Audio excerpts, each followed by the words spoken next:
Lindsay, thanks for taking time today. You've meant so much to your hometown, so much to the state of Minnesota.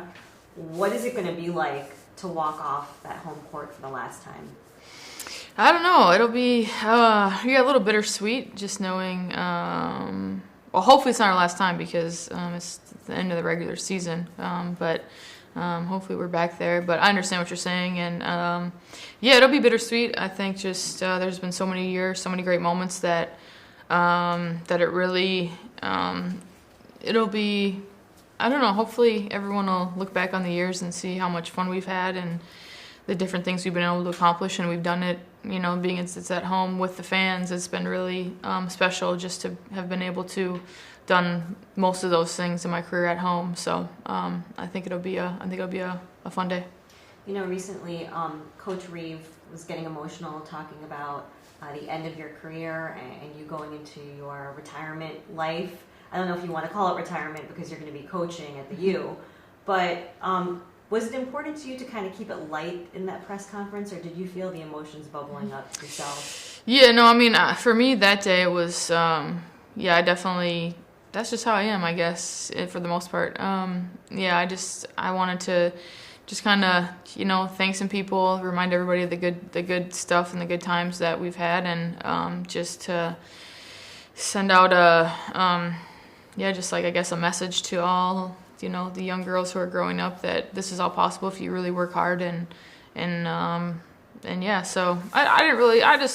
don't know, I'd kind of see how it went, and whenever there's a big crowd like that, I like to make people laugh, so as much as I can, I was trying to get everybody to laugh, so that's how I wanted to go into it. You've won so much. You've won what you can win, right? I mean, 4 titles, 2 Olympic golds, Final Four. You're in the Minnesota High School Basketball Hall of Fame. Mm-hmm. What of those accolades, and maybe I'm not mentioning everything, means the most to you? I can't pick any. I can't pick one of them because it's all just. I guess this career has just been great. I've been super fortunate. So, winning championships and I guess just all the times that you're able to win and you're able to overcome everything is probably the most special thing. Just how much it goes into it, whether it's in the Olympics or in the WNBA. It means so much because you know how hard it is, and so overall, I'm proud of the career I've had, and I'm proud of the way I've, fortunately been able to do things with 2 great organizations, and so I think that's been the most fun and the most rewarding thing, and like I said, when we've won, because it's really hard to climb that mountain all the time, we've been able to do it quite a bit here. You mentioned a little bit about the legacy that you leave with. Mm-hmm. Girls' participation in sports in Minnesota almost rivaling guys. I mean, it's nearly equal, particularly in basketball. Have you processed yet? Have you been able to kind of recognize the kind of impact that you've had specifically on women and girls? Yeah, I think I saw that stat the other day, and I think it's a tribute to, me, but I think just our team, and there's been so many women sporting, the Gopher women's hockey team has won some national championships. When I was at the U of M, we went to a Final Four. So I think this is the product of seeing those teams having a lot of success and seeing them on TV, that people wanted young girls to see that they can do that. They can win these championships and be on these successful teams and have those dreams. So I think it's just a product of all the years of success in the state of Minnesota. And obviously I know I'm a big part of that, but I think it's just a culmination of a lot of really good things and a lot of really good timing for all those things. Sue Bird said the other day that you're the kind of player who motivates you but also makes you smile. Is that something that you're going to bring to the U when you're a head coach? What do you think your coaching style is going to be? We'll find out this year, won't we? I don't know. We'll see. I don't know. That's I guess that's a really great compliment. That's what it's been as a player is to try to make sure that everybody feels really good and really confident. That's been one of my leadership styles, I guess. And so, we'll see. We'll find out. I don't think it'll be too different because I'm the same person. So I'd imagine that's how it'll be. But I don't know. We'll see when I get into that role. Well, you played certainly under a number of head coaches when you were at the University of Minnesota. kind of what can you pick and choose, and that would include your WNBA coaches as well. What will you pick and choose from your experiences from them and bring to your collegiate career? Yeah, I think just the organization of playing for like Coach Reeve and Gino. Just they're so organized, they're so detailed. I think that those are things that I'll want to eventually really bring. Coach Tebow is like an X's and O's genius, so he has so many plays and he can just draw up things on a whim. So hopefully I'll eventually get to do that. But I just think those couple things, and then just trying to be a really good mentor and leader for the team. I think will be if all the women on the team get a good education and have a good experience, and hopefully we win along the way. But if those are the things that we can say that we've done, that'll be a really cool accomplishment. Have you already hit the recruiting trail a little bit? Yeah, the day I got the job. So that's what it is. That's how it is with that. This being a Division I head coach. That's how it is. It's all the time. It's nonstop. And have the women that you're recruiting, have they said, I watched you growing up? Yeah, a little bit, yeah. Yeah, somewhat. I haven't really had too many. I don't know if they haven't, not really, too often. So, I'm sure they have, but yeah, not a ton. You've been watched closely by everybody in the basketball community. KG, Kevin Love tweeting congratulations at you. Obviously, you guys, know each other from the time that they spent in Minnesota. LeBron James tweeting at you as well. What has it been like to kind of receive all these accolades?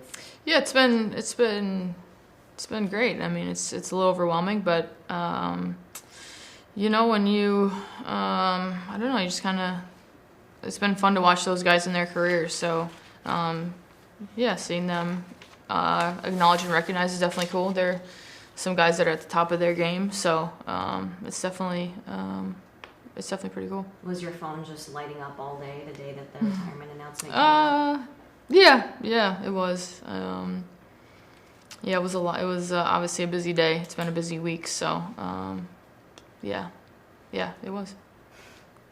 You mentioned that you had no regrets in this career, that you've left it all out on the court. What's driven you all of these years, whether it's AAU, whether it's playing in 6th grade, whether it was playing hockey with the boys growing up, and to now? I just love to compete, love to play, love to I love to have fun, and sports are really fun to me, so I just wanted to do those things as well as I could, and once I realized that this could be a career, I wanted to obviously play to the best of my ability and eventually win championships and do all those things. So it was definitely but originally I just loved to play. I just loved the game, and I loved to be able to go out there and compete as hard as I could. What is it that you would like to be remembered for as the winningest player in the WNBA? Just that every night every night you go out there to leave it all on the court, and to have done that more than anybody else that's the goal every time you come to the gym, is to win. So it's pretty cool, because a lot goes into a lot of game planning and taking care of your body and work and workouts and all that stuff. It's been it pays off if you work hard and you really love what you're doing as well. It's really a lot of fun. So I think just having that every night mentality, no matter how you feel on certain nights, to be able to come out in super form is pretty cool. It's what you have to do if you want to be a champion. You want to get to that level. Pro's pro. That's right. One thing that's changed a lot, I think, from when you started playing to now, and certainly in the last year or so, is the social activism of athletes, and I think the WNBA has been one of the most active in that arena. Is that a point of pride for teams? Is that a point of pride for players, especially, that they're willing to kind of get out of their lane a little bit and speak up? You want to just do things the right way, and if you want to just make an impact in your community, that's the biggest thing, is being a positive role model and having a positive impact. And that's just the way it is now with our social media and everything, that it's the way of the world right now. So if you can have a positive impact through that, then I think athletes really take to that. And so yeah, I think it's something it's really grown throughout the years. And when I started in the WNBA, I don't even know if we had Facebook at that time, and now it's grown to Twitter and Instagram and all this Snapchat. And so yeah, you kind of had to change with the times and try to keep up. So yeah, as long as it's used in a good way, I think it's a positive thing. What is it that you think, you mentioned social media, do you think that players maybe using social media, using their voice more, especially in the WNBA, can fight to get more for themselves? I know that there was a situation the other night with Washington and the Vegas teams with travel and all that. Would you like to see the players get more for themselves in the next agreement? Hopefully, yeah. Hopefully that's what we worked for all these years, is to make sure the next generation is taken care of and you always want the next generation to have it better than you had it. And so hopefully all this work and all these years pays off for the next group. So I think that our generation, our draft class, all that has, I think, left it in good hands. I think the game, you see with this season how good it is and how great the players are. So yeah, absolutely hope they have it better, and we'll see what happens. They have to keep working, and it starts on the court. It starts with your practice and your preparation, all those things. If the product on the floor isn't something that people want to watch, none of this really matters. So you have to put the work in. You have to be able to talk about it, but also put the work in and actually show it on the court. So, and I think this next generation of players, they do that. They're some really talented players, and I hope they just keep working hard and keep putting their teammates in the league and that those things first, and then themselves second.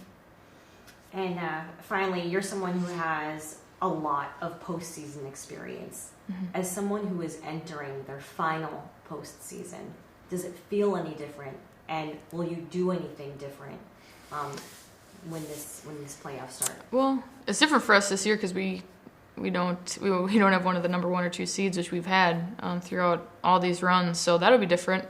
So I think you get prepared. It's the playoffs. It's the best time of year, and you go out there and you leave everything on the court, and then you just you're always.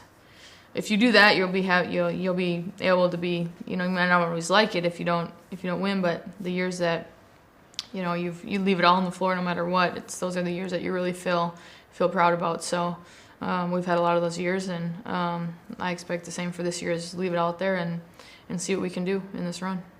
Will it be in the back of your mind at all, like, okay, this might be the last time that I'm here? Yeah, this is of the course. last time that I lace up. This is the last time that I have my post-game meal or whatever it is. Yeah, of course, as it is. I mean, it's what it is. So yeah, that'll be.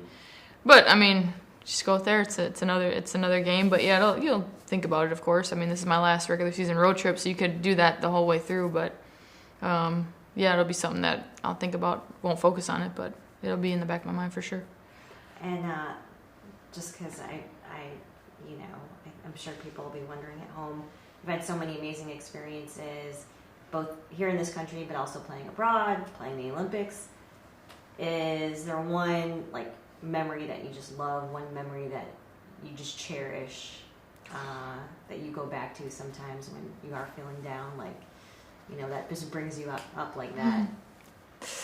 Oh man, I don't know. So many, right? But I'd probably say the first time that either you win a gold medal or a WNBA championship, probably those memories, because you just remember how great they were and how fun those times were. So yeah, it's hard to pick on either out of those two, but one of those first times you're able to break through and actually win, because that's what you've worked your whole life for. So probably one of those two. Can you describe the feeling of getting that gold medal around your neck? Yeah, I mean, it's the Olympics is it's a lifetime, accomplishment and achievement, and with us, you get there you work your whole life to get there, but then you have 1 month where it's just every day and it's intense, and it's every practice is so meaningful and like tooth or nail. So yeah, you just feel like you did it, you accomplished it, and then you get the flag and the national anthem to come down, you're just extremely proud and thankful for that opportunity.